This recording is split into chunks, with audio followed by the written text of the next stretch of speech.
Bonjour à tous, je suis Elisabeth Smithers, enseignante de Yin Yoga et cofondatrice de Miam. Je vous accompagne vers le réalignement à votre être céleste pour ressentir le flow dans votre vie. Bienvenue sur État de Flow, des conversations inspirantes pour nourrir votre âme et vous aider à vibrer le flow.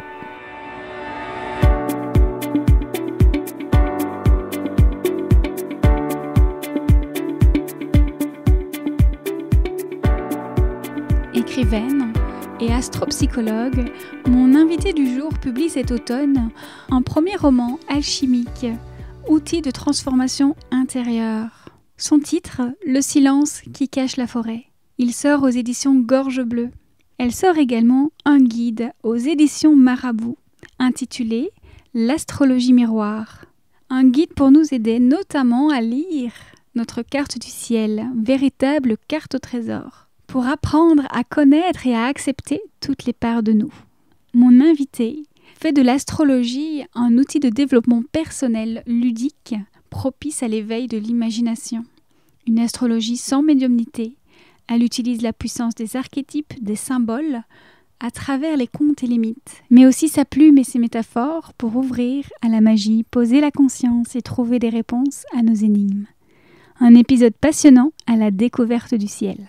Je ne vous en dis pas plus et je vous laisse avec Marie-Célène. Bonne écoute!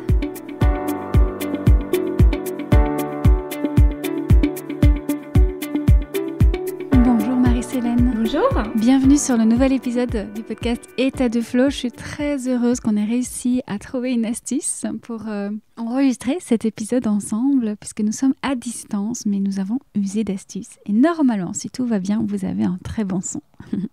Ça me tient toujours à cœur.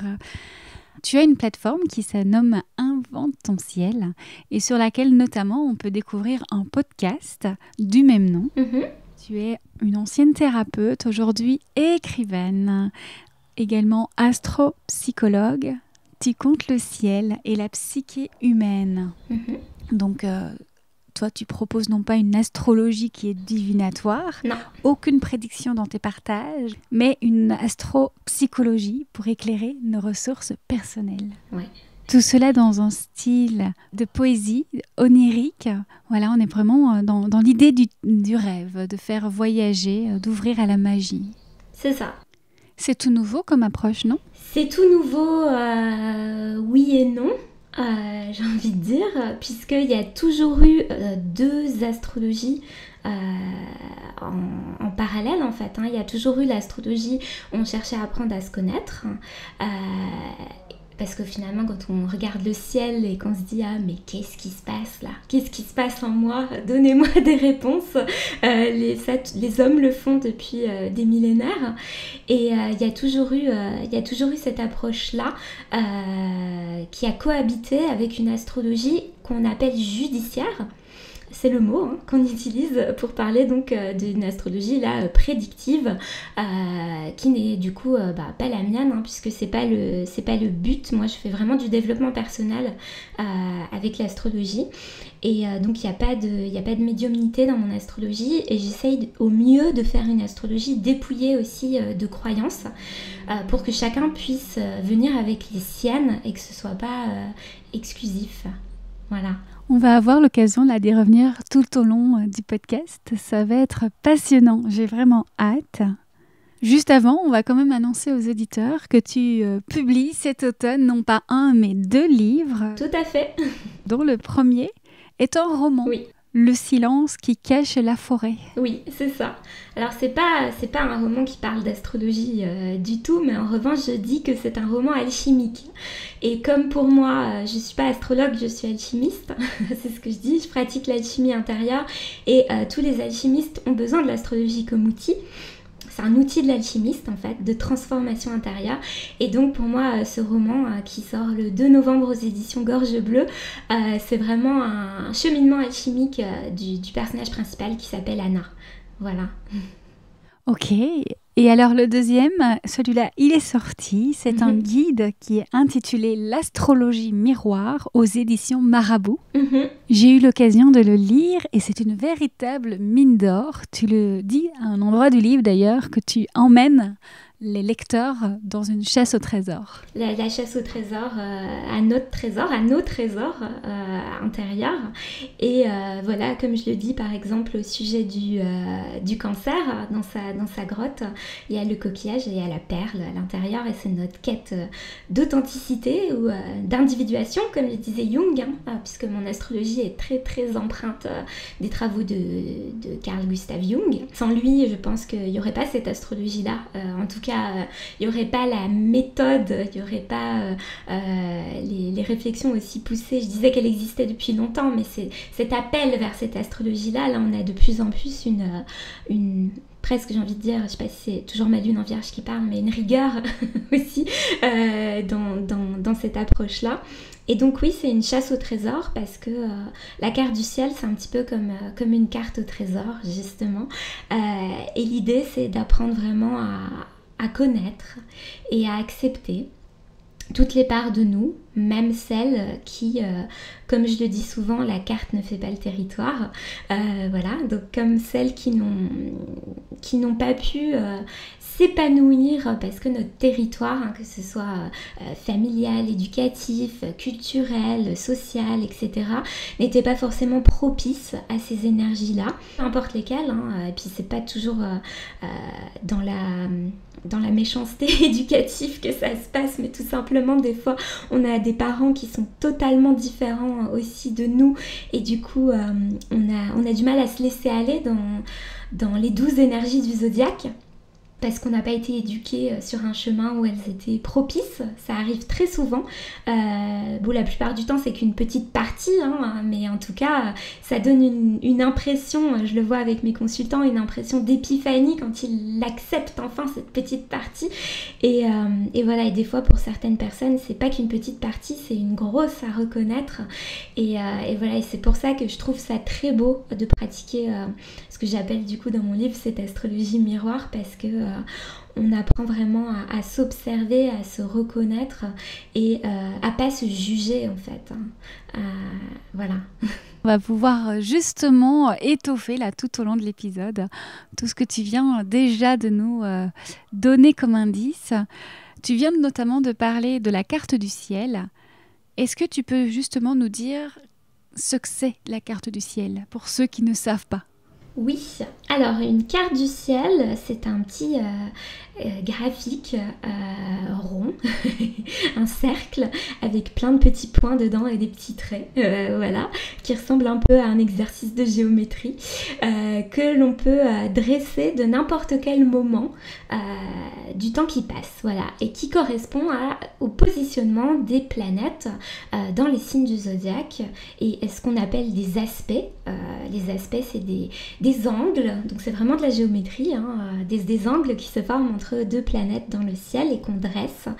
Et du coup, ça crée des liens entre ces planètes que personnellement, je considère dans mon astrologie comme des parts psychologiques justement de nous. Mais ça, on y reviendra, je suppose. Donc, la carte du ciel, elle devient thème astral quand elle est dressée au moment pile de notre naissance. Voilà, donc c'est comme une photographie en fait. Exactement, c'est comme une photo du ciel graphisée du coup, petite géométrie du ciel au moment de notre naissance. Et du coup, ben voilà, quand on est novice et qu'on se retrouve devant ce graphique-là, on comprend pas grand-chose. Et donc j'ai essayé le plus simplement possible de l'intégrer dans mon livre pour qu'on puisse se retrouver tout doucement et pas être confronté à une multitude d'informations qu'on aurait du mal à croiser. C'est pour ça que dans mon livre, on parle principalement des 10 planètes, enfin des 2 luminaires et des 8 planètes, puisque la Lune et le Soleil sont des luminaires. Et j'ai voulu leur donner une place particulière, voilà. Et j'ai perdu le fil de mes pensées. Donc une photographie à l'instant T, en fait. C'est ça. Qui explique aussi Exactement. Pourquoi on a tous une carte du ciel différente. Oui. On a tous une carte du ciel différente. On est tous des êtres uniques. Même les jumeaux, puisqu'ils sont pas nés à exactement la même heure. Mais de toute manière, on a tous une façon d'interpréter notre carte du ciel qui est totalement différente aussi. Ce que moi j'ai beaucoup aimé avec ton livre, c'est que tu nous expliques justement planète par planète un astre après l'autre, nos forces, les points d'explication pour comprendre justement ce que ça veut dire. Parce que quand on parle d'Uranus, de Pluton, on n'y comprend pas grand-chose, et encore moins quand tu disais que chaque planète reflète une facette de notre propre personnalité, de notre propre individualité. Et de savoir que le Soleil représente une chose, un aspect, que la Lune en représente un autre, Vénus également, etc. Tu nous guides comme ça au fur et à mesure du livre. Une fois qu'on a pu imprimer chacun de notre côté notre propre carte du ciel, dans l'exploration, la compréhension de cette carte, et donc de nous-mêmes. Tout à fait. Tout à fait, c'est vraiment l'objectif du livre, d'aller reconnaître ces planètes comme des parts de soi. Et effectivement, il y a des planètes, plus elles sont loin dans le système solaire, plus elles sont mystérieuses. Et du coup, je les ai appelées aussi les parts subtiles, les trois dernières, hein, Uranus, Neptune et Pluton. Et c'est pas pour rien qu'elles arrivent en fin de livre, puisqu'on va de plus en plus profond à l'intérieur de nous. On part vraiment du Soleil et de la Lune, qui sont comme un couple royal, hein, qui prennent des décisions avec une petite dynamique très productive entre l'un et l'autre, hein, puisque je dis toujours c'est comme une respiration. Le Soleil et la Lune, on expire avec son Soleil, on inspire avec sa Lune, donc l'un ne va pas sans l'autre. Et donc voilà, ce petit couple-là prend les meilleures décisions pour qu'on aille en route vers la joie, en gros. Voilà, et le flow. La joie de vivre et le flow, voilà. On a chacun nos petits mots pour en parler, mais finalement on dit la même chose. Et donc voilà, après les autres planètes, enfin les planètes, du coup, vu que ces deux-là sont des luminaires, les planètes suivent les directives, elles peuvent émettre leurs besoins, qui sont aussi écoutés par ce petit couple-là quand il fonctionne bien. Donc la première étape, c'est déjà d'asseoir ce couple-là Soleil-Lune en nous pour avoir le meilleur équilibre, et après d'aller explorer chacune des autres parts, des plus connues, on va dire, avec Mercure le mental, Mars l'action, Vénus les relations, le lien à l'autre, et d'aller voilà vers la plus lointaine qui est Pluton, qui est toujours une planète pour nous quand on fait de l'astrologie, même s'il a été rétrogradé en planète naine depuis. Pluton qui va vraiment être la transmutation à l'intérieur de nous de choses très très profondes. Voilà. Alors je voudrais revenir là sur un point important que tu nous expliques d'ailleurs très bien dans ton livre. C'est ce fameux soleil dont tu utilises la métaphore du centre du système solaire, hein, qui est également du coup le centre de notre propre système. Et puis tout autour alors gravitent les autres planètes. Et tu viens de le dire, le soleil alors vient diriger ces différents aspects de nous-mêmes. Ce soleil, j'ai trouvé ça très beau, la manière dont tu nous l'abordes, dont tu nous l'expliques. Est-ce que tu pourrais justement nous dire exactement ce que c'est le soleil ? Il semble très important dans la recherche du bien-être. Est-ce que c'est l'élan de vie ? Oui. Est-ce qu'on peut dire ça ? Tout à fait, mais la Lune aussi. Hein. C'est vraiment à considérer comme un couple. Simplement, le Soleil, on le voit, alors que la Lune, si elle n'est pas elle reflète la lumière du Soleil. Donc, c'est plus facile de repérer son Soleil que sa Lune dans un premier temps. Mais oui, le Soleil est très important pour moi dans mon astrologie. Pas forcément le signe solaire, mais le soleil. Je précise parce que on est beaucoup aussi, nous, de la nouvelle génération qui pratique l'astrologie, à aussi dire on n'est pas qu'un signe solaire. Ce qui est très le vrai. Signe solaire, est-ce qu'on est d'accord que c'est le signe du zodiaque ? Oui, c'est le signe solaire, c'est vraiment celui, quand on dit, moi par exemple je suis Verseau, voilà, quand on dit ça, c'est vraiment notre signe solaire. On peut se sentir proche de son signe solaire, on a toujours quelque chose à dire dessus, c'est très bien, mais c'est pas pour autant qu'on a un soleil qui est assis sur son trône, comme je le dis souvent, dans son petit royaume de la vie, quoi. On a notre vie qui est comme un royaume, dedans il y a un petit château, et dans ce petit château il y a un trône, et sur ce trône, des fois il n'y a personne qui est assis. Des fois, le soleil, il se promène un petit peu autour. Des fois, c'est même quelqu'un d'autre qui est assis sur ce trône à la place du soleil. Que ce soit quelqu'un d'autre, vraiment à l'extérieur de nous, hein, dans nos vies, parce qu'on laisse peut-être un petit peu trop pouvoir de décision sur nos choix aux autres, ce qui peut arriver facilement dans des moments difficiles, voilà. Et ça peut être aussi des autres parts de nous, c'est-à-dire qu'on peut aussi laisser Mercure, le mental, prendre le trône du soleil et tout décider sans demander l'avis de notre corps, sans demander l'avis de nos inspirations, etc. Donc voilà, c'est pour ça que le soleil, voilà, la question à se poser, c'est est-ce que je suis la voix de la joie, le soleil a toujours été relié à la joie, j'en parle relié à Apollon aussi dans le livre, parce que dans l'astro-psychologie, il y a de la mythologie à outrance, j'ai envie de dire, on l'utilise beaucoup.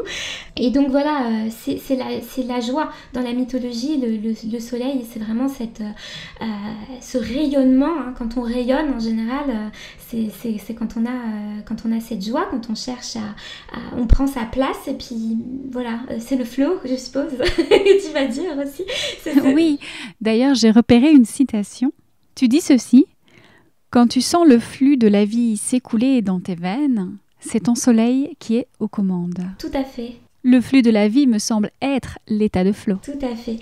Et c'est vraiment, il y a une fluidité, c'est-à-dire que quand on arrive, donc j'explique dans le livre, j'en dis beaucoup plus sur ce chapitre sur le soleil, mais quand on arrive vraiment à faire en sorte que le soleil est bien assis sur le trône en toutes circonstances, ça veut dire qu'en fait on apprend à faire de bons choix pour nous, même dans les moments difficiles, en fait, en toutes circonstances, de rester à l'écoute de ses besoins. C'est un peu un gardien de notre intégrité aussi, le soleil. Donc il y a vraiment cette dynamique, voilà, le glyphe, le pictogramme astrologique du soleil, c'est un cercle avec un point au milieu. Et du coup, on le voit, en fait, il est orange, pour ceux qui regardent leur carte du ciel. Et donc, on voit que c'est vraiment cette idée-là. Il y a le cercle, c'est notre vie, et le point au milieu, c'est là où on doit placer le soleil, notre trône. L'idée, c'est pas d'être le nombril du monde, parce que ce cercle, il concerne juste nous. Mais être son propre nombril, je pense que c'est quand même important. Et tu dis d'ailleurs, en tout cas quand les choses sont bien en place, que le soleil gouverne avec l'élan du cœur. Mm-hmm. C'est peut-être aussi parce qu'il a pu solliciter l'avis, le conseil, les remarques de chacune des planètes. Oui. Ces fameux ministres. Oui, tout à fait, puisque celui qui dirige, en général, il dirige un ensemble. Parce que quand on pense diriger, souvent on pense diriger avec la force. Alors après, ça dépend du caractère de notre soleil. On peut diriger de beaucoup de manières différentes. Donc ça, on le retrouve dans le livre aussi en fonction du placement du soleil en signe. C'est vrai qu'un soleil en poisson va être très empathique avec ses autres planètes. Alors que voilà, d'autres soleils vont diriger un petit peu les choses différemment. Il n'y a pas de mauvaise façon de diriger les choses. Un bon soleil, c'est un soleil qui est à l'écoute aussi des planètes, et cette écoute, il la trouve justement chez la Lune, qui elle va recevoir toutes les doléances des planètes, et c'est parce que la Lune, c'est notre capacité à prendre soin de nous. On la relie souvent à la mer, dans les symboles, la Lune. Donc elle va être à l'écoute, et du coup elle va pouvoir faire monter à la conscience, c'est le soleil pour moi, la conscience, elle va pouvoir faire monter à la conscience les informations. Et du coup, on peut prendre dans ce cas-là des bonnes décisions pour nous. C'est vraiment ce couple-là qui va mettre les choses en place. Et donc, comme le soleil est émissif, c'est pour ça que c'est lui qui décide, mais la Lune avant a été réceptive pour pouvoir lui envoyer tout ça. Et en fonction de la personnalité de notre Lune aussi, ça va être différent pour tout le monde, et il n'y a pas de bon ou de mauvais placement. Ça, j'y crois pas une seconde. Ce que j'entends un petit peu ici, c'est cette phrase qu'on dit parfois avec un petit peu le sourire aux lèvres. Il y a toujours une femme derrière le succès d'un homme. Exactement.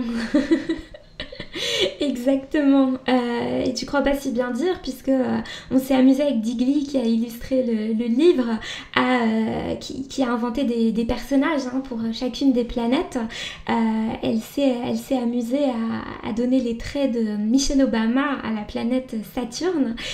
Donc oui, effectivement, il y a toujours une femme derrière.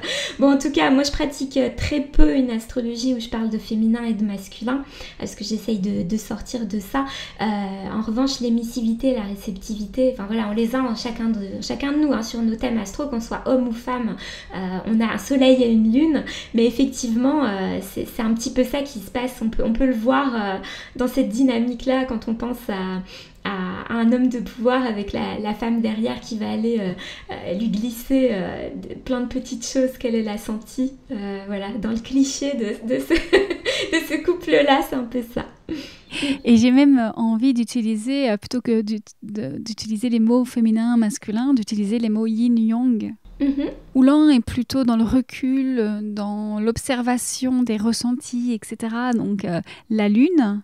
Et le yang vient envoyer cette flèche, c'est l'action, donc c'est le soleil. Tout à fait. Et donc voilà, comme on le voit sur le signe du yin et du yang, c'est moitié-moitié pour que ce soit en équilibre. Oui, et alors on en reparlera, on aura l'occasion un peu plus loin dans le déroulé pour que vraiment les auditeurs comprennent bien. Mais d'abord, encore un petit point par rapport à la lune que j'ai aimé dans ce que tu nous dis.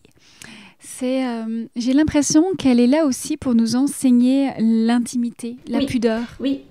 Alors oui, ça c'est quelque chose que je retrouve beaucoup.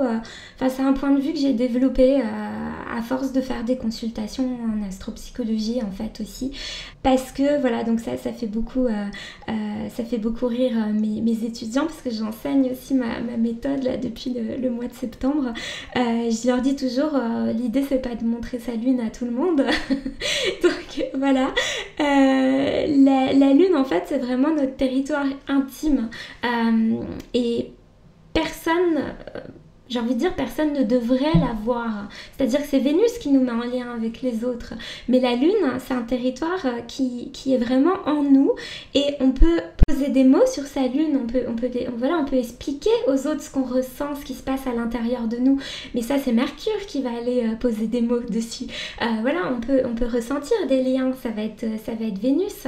Voilà, on pourrait le faire avec toutes les planètes. On peut agir en fonction de ce qu'on ressent avec Mars. Mais finalement, ce ressenti-là intérieur, il restera toujours intérieur, et c'est ça qui est merveilleux, parce que quand on a vécu des traumatismes, des choses difficiles, on peut se dire que c'est un endroit qui n'est absolument pas profanable en nous, jamais, puisqu'il est intouchable, et du coup ça donne une grande force en fait dans cette lune-là. Quand on la regarde dans le ciel, on voit que des fois c'est une nouvelle lune, on la voit pas, des fois c'est une pleine lune, c'est pas souvent, c'est qu'une fois par mois où elle est entière, et ça va vite quoi, avant qu'il y ait une petite zone d'ombre qui se dessine, et voilà, je crois qu'on a toujours le choix, et pour moi c'est aussi le consentement finalement par rapport à l'autre, de montrer ce qu'on veut. Des fois si on a envie de se faire nouvelle lune, on montre rien, et dans les moments de grâce qu'on partage avec l'autre, parfois il y a une pleine lune, et là c'est incroyable. Oui, j'ai trouvé ça magnifique, et merci de l'avoir raconté aussi bien pour nos auditeurs.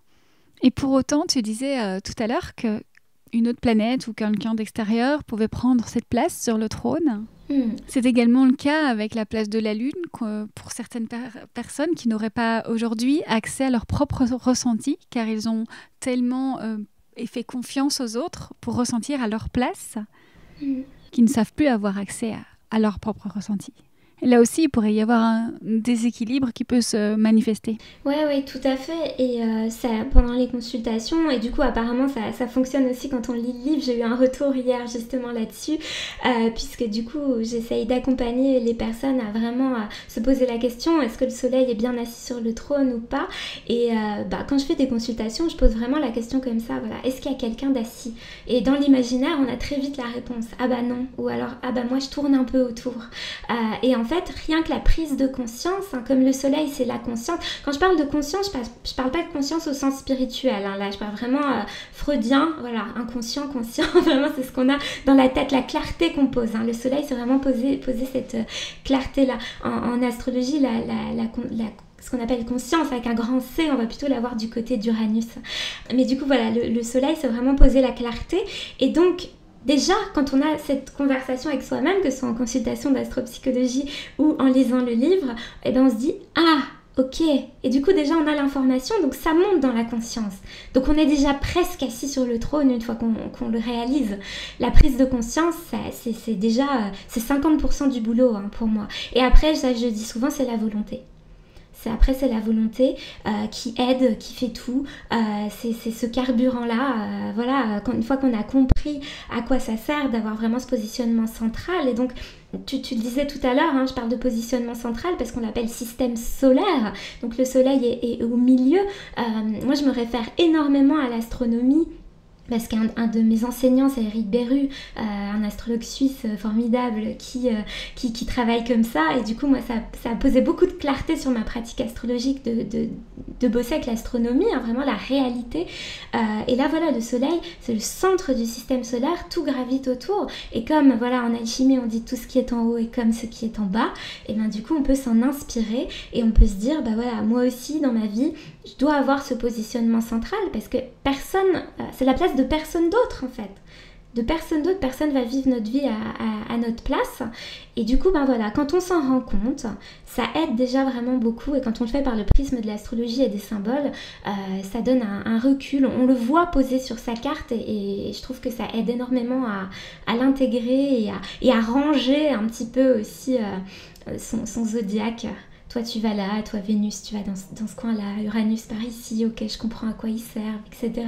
Et voilà, cette hauteur qu'on prend, ça nous aide vraiment finalement, on le projette à l'extérieur pour, avec cette pratique-là en tout cas, mieux l'intégrer à l'intérieur. C'est ça aussi l'astropsychologie, c'est aller comprendre la place de chaque planète dans notre carte du ciel pour ensuite retrouver un équilibre personnel. Quand on parlait de flow ou de développement personnel, c'est l'équilibre qu'on recherche. Tout à fait. Que chaque planète reflète bien, soit bien au bon endroit, en fait. Est-ce que c'est bien ça ? Oui, c'est ça, que chaque facette soit non seulement au bon endroit, mais vraiment reconnue, puisque voilà, si on part du principe que c'est un petit territoire que le soleil dirige, c'est important que tous les habitants se sentent épanouis, appréciés, reconnus, qu'il y ait du sens là-dedans. Donc voilà, l'idée c'est d'apprendre à les aimer. Après, c'est ça qui nous unit tous, c'est-à-dire qu'on a tous des planètes qui servent à la même chose à l'intérieur de nous. Simplement, elles ont leur personnalité. Donc des fois on refuse catégoriquement carrément une planète, il y en a qui n'ont pas la cote.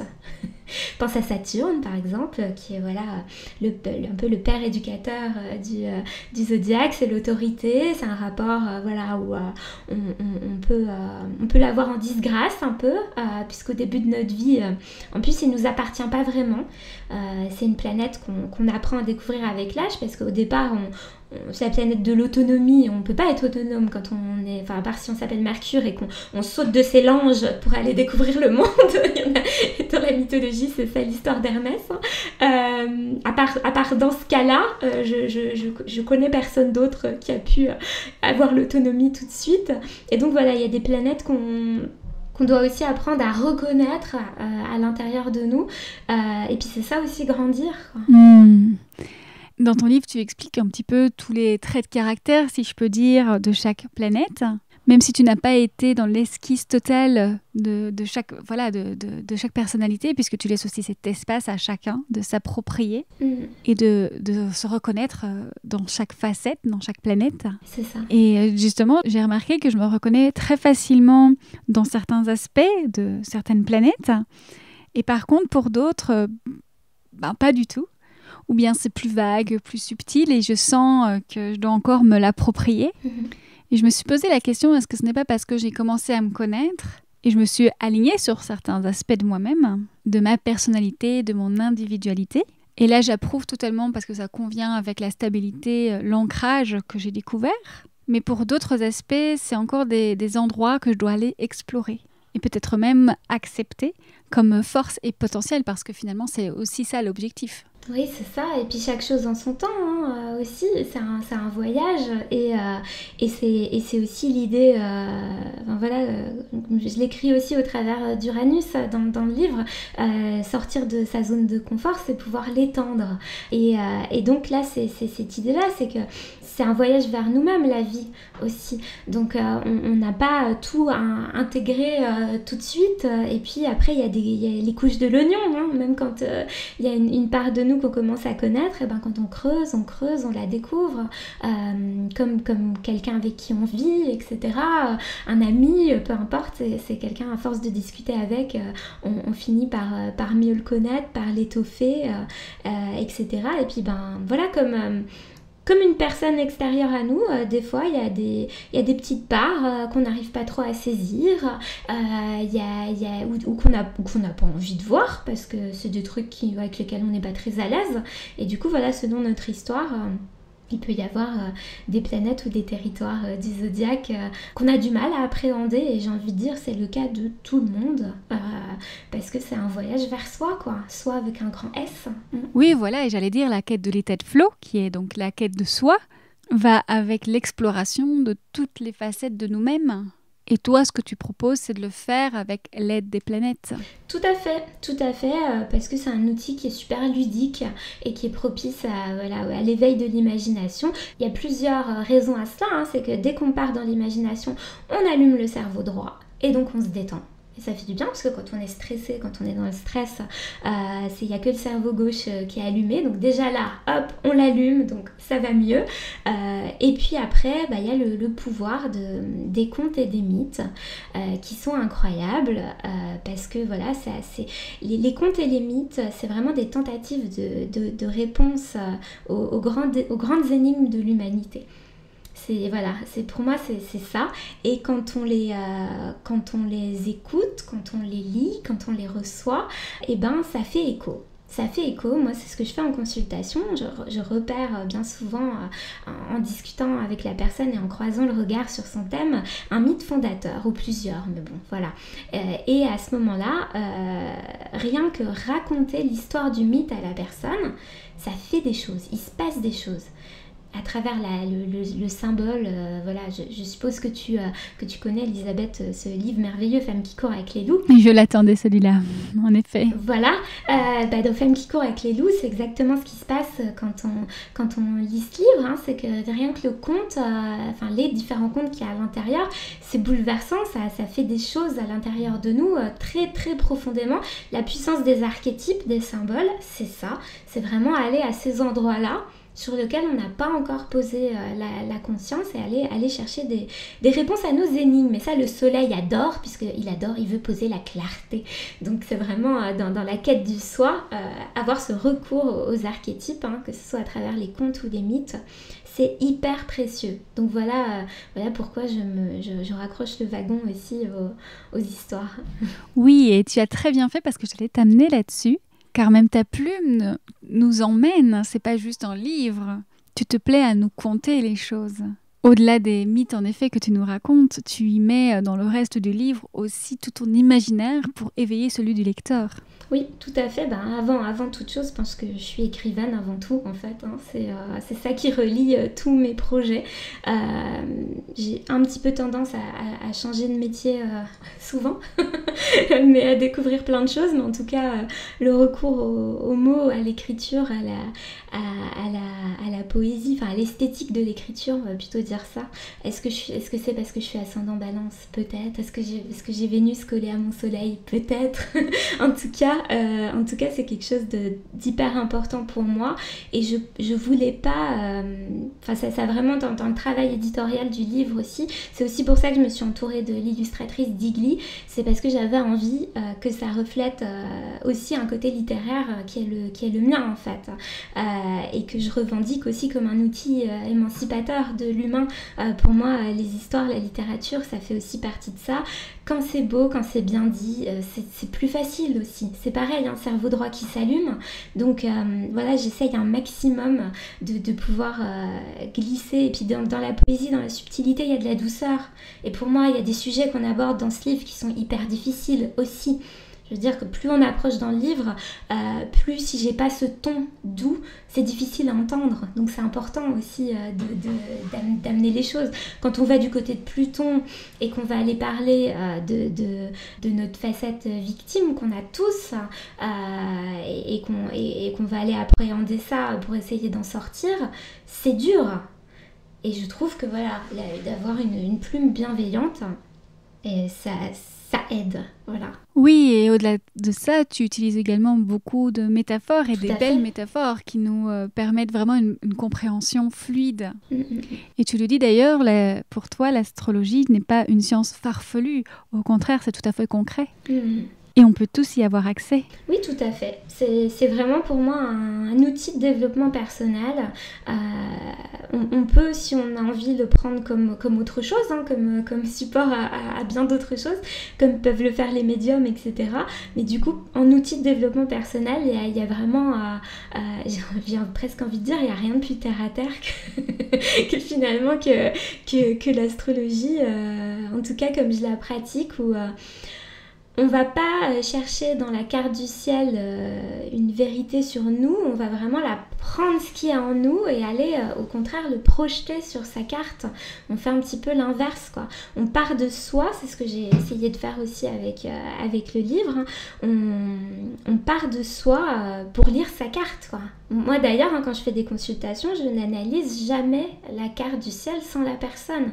Pour moi, ça veut rien dire si j'ai pas le contexte de vie de la personne, où elle en est dans sa vie, qu'est-ce qui se passe. C'est pas de l'astrologie psychologique de faire les choses sans la personne. Ouais. Et j'avais envie de rebondir sur une expression que tu utilises. Tu dis que l'astropsychologie nous aide à dénouer nos contradictions intérieures. Tout à fait. Est-ce qu'il y a moyen de l'expliquer un petit peu plus pour ceux qui nous écoutent, justement ? Si tu veux bien. Oui, bien sûr. Alors, il y a quelque chose de très intéressant quand on explore toutes ces facettes de nous, c'est que bien souvent, comme elles sont un peu éparpillées dans tous les signes du zodiaque, elles se ressemblent pas du tout. Donc on a des phases de nous qui vont pas forcément être d'accord, pas forcément avoir la même philosophie de vie, la même énergie, etc. Et ce qui est merveilleux avec l'astrologie, c'est qu'on peut se dire elles font toutes partie de nous.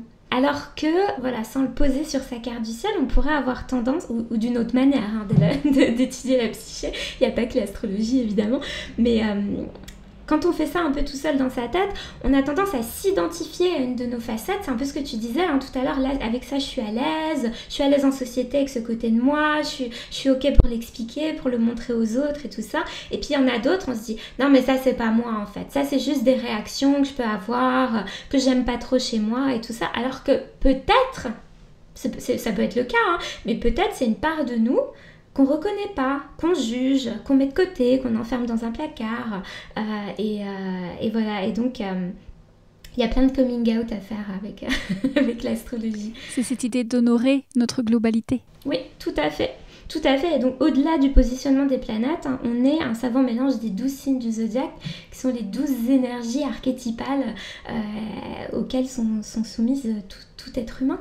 Donc on a toutes besoin de les explorer, et ça je le dis souvent aussi, quand il y a un signe qu'on n'aime pas, ça raconte aussi quelque chose sur nous, c'est une part de nous qu'on a peut-être du mal à appréhender, et tout comme un signe qu'on admire ou quelqu'un qui est qui porte les caractéristiques d'un signe qu'on admire, c'est peut-être quelque chose qu'on a en nous et qu'on ne reconnaît pas encore. Et c'est aussi aller oser voir ces facettes qu'on n'aime pas, mais les voir comme des facettes positives. Tout à fait. On pourrait penser que la tristesse, la gentillesse, la tendresse sont peut-être des défauts pour certaines personnes, mais en fait, ce sont des facettes tout à fait utiles. Comme par exemple d'être très sociable, certaines personnes peuvent se demander à quoi ça va les aider. Un petit peu comme le livre de Florence Servan-Schreiber, Power Patate. Tout à fait. Ouais. Ça me fait penser à ça maintenant. C'est un petit peu, on a notre liste de facettes, de talents, de pouvoirs, et il y en a ceux qu'on a envie de sélectionner et les autres qu'on a envie de mettre de côté. Et pourtant, elles ressortent toujours à un moment donné. Les accepter, c'est peut-être plus facile. Et à l'inverse, y a des personnes qui veulent absolument être gentilles, douces et tout ça, et qui vont pas aller accepter l'énergie de la colère, alors que voilà, c'est des choses qui font vraiment partie de nous en entier, quoi. Donc oui, il y a plein de contradictions et on le voit avec les aspects en astrologie, ces fameux petits traits qui relient les planètes et qui font souvent très peur quand on ne connaît pas l'astrologie et qu'on édite sa carte du ciel sur internet et qu'on voit les fameux traits rouges qui montrent des énergies qui sont censées ne pas aller ensemble. Alors qu'en fait, c'est peut-être la clé du mystère à l'intérieur de nous, c'est de trouver un terrain d'entente et de les accepter, de leur donner du grain à moudre, comme je dis à chacune, et du coup voilà, tout le monde est capable de cohabiter. On le voit dans les familles, hein, des fois dans les fratries, il y a des personnalités complètement différentes et pourtant chacune a sa place, donc à l'intérieur de nous c'est un petit peu la même chose. On en revient à cette idée de chasse au trésor. Tout à fait. Et en plus, voilà, en astrologie, la complémentarité se trouve dans les opposés. Eh bien voilà. Là, on a beaucoup parlé de notre carte du ciel au moment de notre naissance, qui influence encore aujourd'hui qui nous sommes. Et tu ne restes pas non plus dans le passé avec ce qui s'est passé à une date précise, mais également à ce qui se passe aujourd'hui dans le ciel. Ouais. Et observer le mouvement des planètes actuellement. Et toi, tu le clames haut et fort que le mouvement des planètes ne déclenche rien. Et au contraire, il met la lumière à un endroit en nous, arrangé. Et voilà. Les planètes, le ciel n'a rien contre nous. Au contraire, il met la lumière sur un endroit en nous, arrangé. C'est quel est le programme aujourd'hui, quoi. Bah là, aujourd'hui, il pleut. C'est peut-être pas le jour pour aller faire un trek, quoi. Voilà, c'est un peu la même... c'est un peu la même idée. Quand il pleut dehors, on va pas se dire « Ah, mais là c'est contre moi. Ça va pas du tout. C'est pas sympa, là, ce que fait le ciel. » Bah voilà, là, tu vois, toi et moi, on est en train d'enregistrer un épisode en pleine rétrogradation de Mars et de Mercure et ça se passe pas trop mal. Et donc, oui, pour moi, le ciel n'a rien contre nous, mais oui, c'est des mises en lumière de ces aspects-là, ce qu'on appelle les transits, hein, quand les planètes transitent au temps présent sur des aspects de notre thème, ça nous permet d'aller les explorer. Et bien souvent, on le fait même si on n'est pas au courant que ce transit est là. Donc, si je comprends bien, ce qu'on interprète comme les planètes ont quelque chose contre moi, ce fameux mouvement, ça vient éclairer notre fonctionnement, nos différents fonctionnements, pour pouvoir justement aller observer ce qu'on appelle nos ombres et pouvoir au final nous aligner. Oui, et puis même des fois, en fait, il n'y a pas de problème à l'endroit où ces planètes vous font passer, et du coup, on va juste passer un bon moment à se dire « Waouh, qu'est-ce que c'est cool d'être moi !» Ça arrive aussi. Voilà, ça c'est quand tout est bien. Tout est même en pas place. forcément tout, hein, mais juste un petit morceau. L'astrologie permet de savourer les petites victoires aussi. Et là, on en revient un instant à cette idée qu'on disait tout à l'heure, le yin-yang. Donc on parlait de photographie à l'instant T, et toi tu disais peut-être qu'elles étaient du coup le yin-yang à part égale. Pourtant, cette carte du ciel est toujours en mouvement, tout comme le yin-yang. Et au moment où on parle, où on échange à cet instant, c'est une certaine photographie qui n'est déjà plus la même quelques instants plus tard. Et tout comme le yin-yang, c'est pas tout à fait lisse en fait. Il y a toujours un peu de noir dans le blanc et de blanc dans le noir, et il y a toujours cet équilibre à retrouver. C'est ça. Et c'est aussi ça que là-haut, on nous invite constamment à retrouver notre équilibre. Ouais, c'est ce qu'on appelle le principe de l'homéostasie. Voilà, tout à fait. Donc, quoi qu'on vive, on est toujours en train de se remettre en équilibre. Hein. C'est comme un fumeur qui arrête la cigarette. Ok, la cigarette, c'est pas un truc qui est réputé pour être bon pour la santé. Pourtant, il l'avait dans son équilibre. Il s'était équilibré autour de ça. Et quand il arrête de fumer, il est en déséquilibre. Quand on déménage pour aller dans un lieu qui est pourtant mieux que celui dans lequel on était, il faut un petit temps d'adaptation. Donc voilà, la vie est un constant changement, et donc on est en quête d'homéostasie en permanence. Et donc voilà, si le ciel ne bougeait jamais, il y aurait pas d'état de flow. Ah, c'est intéressant. Est-ce que tu peux prolonger cette idée-là ?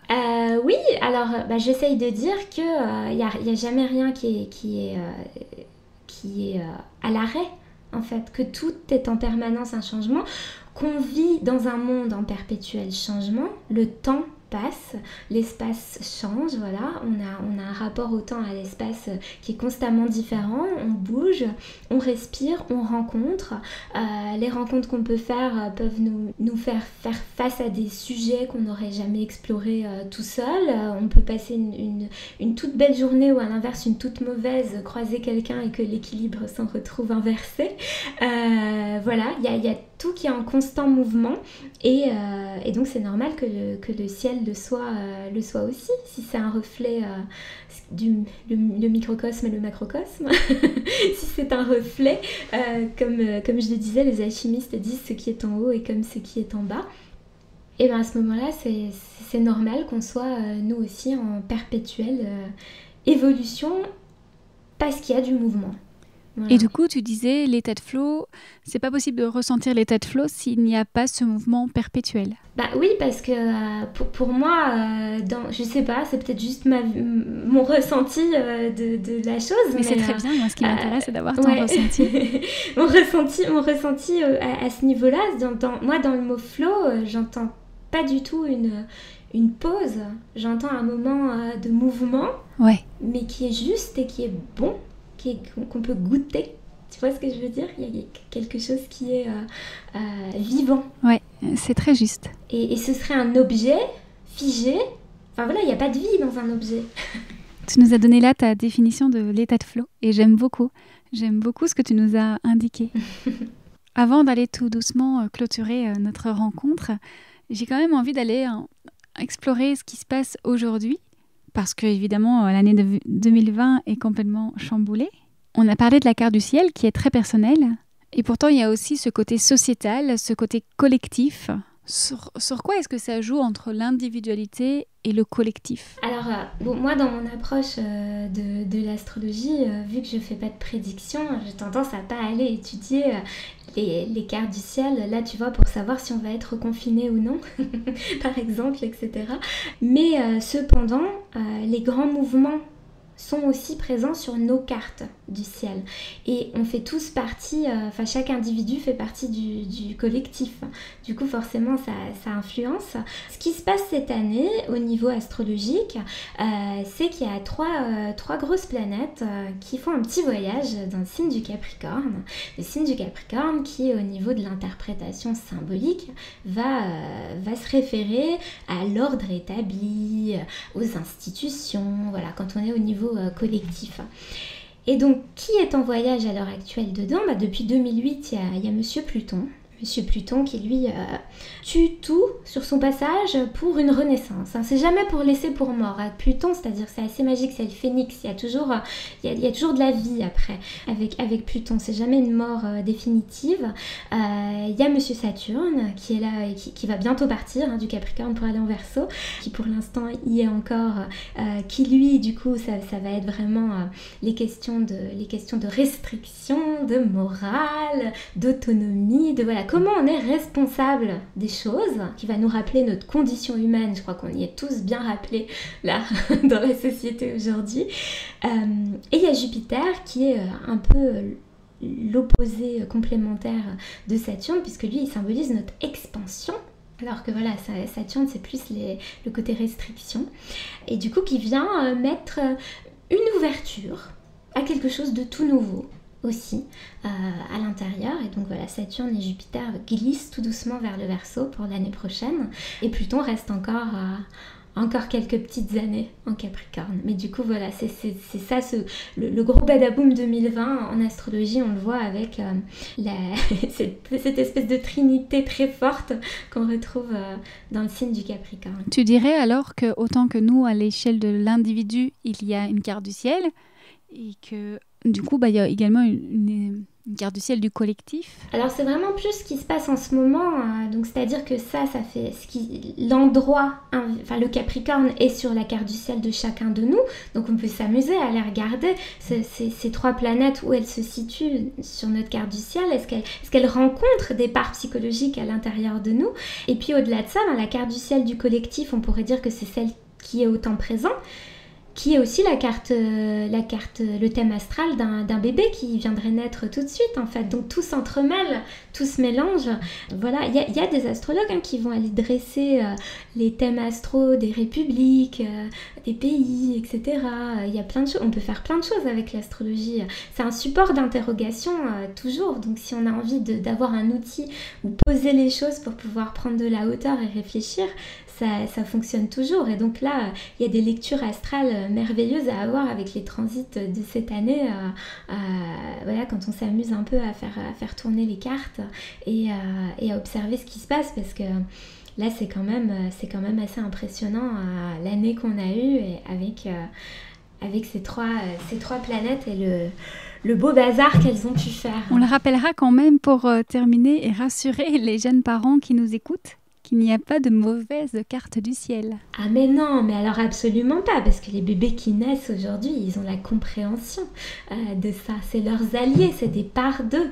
Donc c'est absolument pas... J'avais même pas pensé en le disant, tu vois, que ça pouvait faire peur. Tellement pour moi, je suis à 100 000 lieues de ce genre de vision de l'astrologie. Non, D'ailleurs, en fait, cette grande conjonction Saturne-Jupiter, paraît-il que ce serait l'étoile qu'ont suivi les bergers à la naissance du petit Jésus, vois-tu. Et oui, ce serait ça qui a fait cette grosse lumière dans le ciel. Et d'ailleurs, on peut l'observer, on a pu l'observer toute l'année et on peut encore, si on regarde le ciel, on voit en général Jupiter très bien, c'est celle qui brille le plus quand la nuit tombe.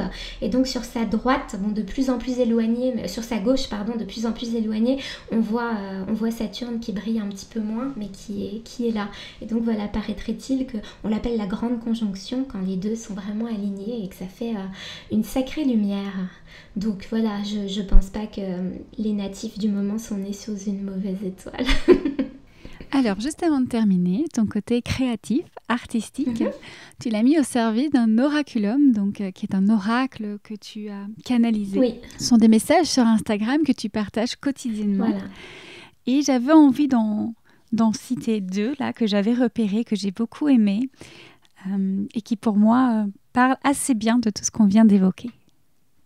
Alors, la première, ou le premier.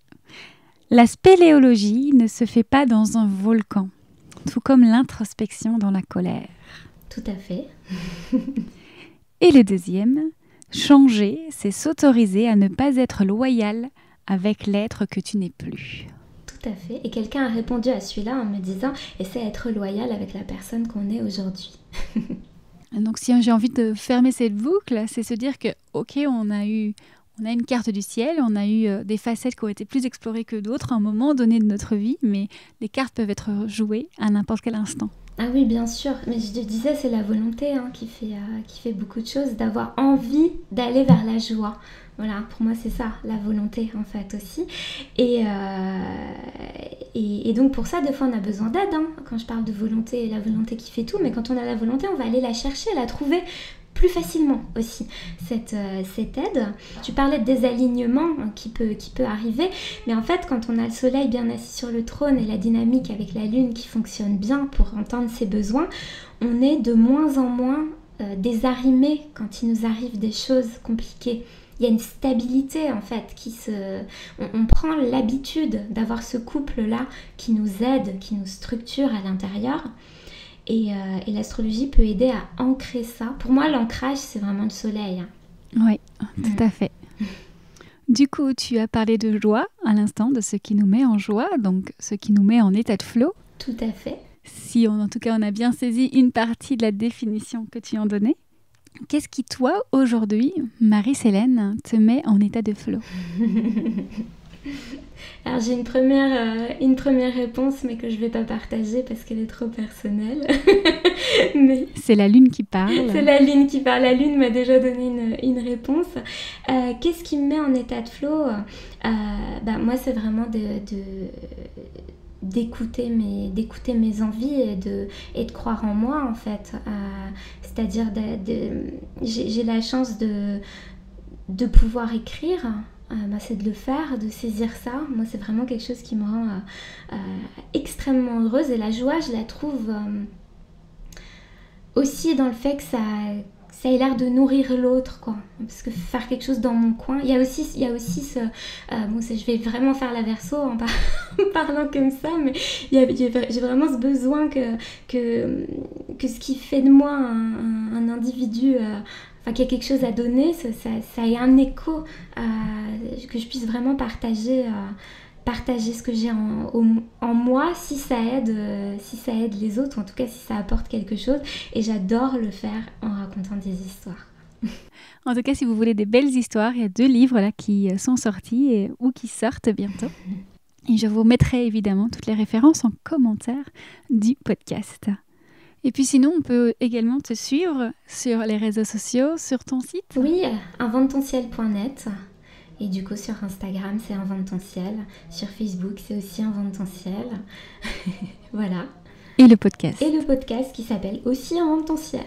Parce que oui, c'est vrai qu'on n'a pas parlé de ça, mais toi, ce que tu fais, c'est que tu nous invites à inventer notre propre ciel. Oui. Donc là, juste si on peut clôturer, tu dis invente ton ciel alors qu'on a notre propre carte du ciel. Donc, je l'ai dit un tout petit peu tout à l'heure quand je parlais des jumeaux, c'est qu'on a chacun une façon d'interpréter en fait. Et pour moi, c'est pas aux astrologues d'interpréter la carte de quelqu'un, c'est jouer les traducteurs, les facilitateurs, comme on dit, mais c'est à tout un chacun de s'inventer. On peut pas deviner l'autre sans lui, quoi. C'est son chemin. Et du coup, c'est pour ça que ma plateforme s'appelle effectivement Invente ton ciel et que j'invite tout le monde à s'inventer, à utiliser sa créativité au service du soi. Voilà. Merci beaucoup pour ta générosité. Merci aux personnes qui ont écouté. Merci à toi, à bientôt. Merci pour ton invitation et puis à bientôt. Merci à vous d'avoir écouté ce podcast. N'hésitez pas à nous suivre sur Instagram, à partager l'épisode s'il vous a plu et à mettre 5 étoiles et un commentaire sur Apple Podcast. Quant à moi, j'ai mis en place des cours de yoga en ligne sur Zoom pour pratiquer partout, sereinement, pour nous permettre de relâcher les tensions, les frustrations et éclairer les interrogations. Ensemble, on apprend à écouter notre corps, à accueillir et à ralentir. Pour réserver votre tapis, votre forfait illimité ou votre carte de 10 cours, rendez-vous sur etatdeflow.com. À très vite pour un nouvel épisode.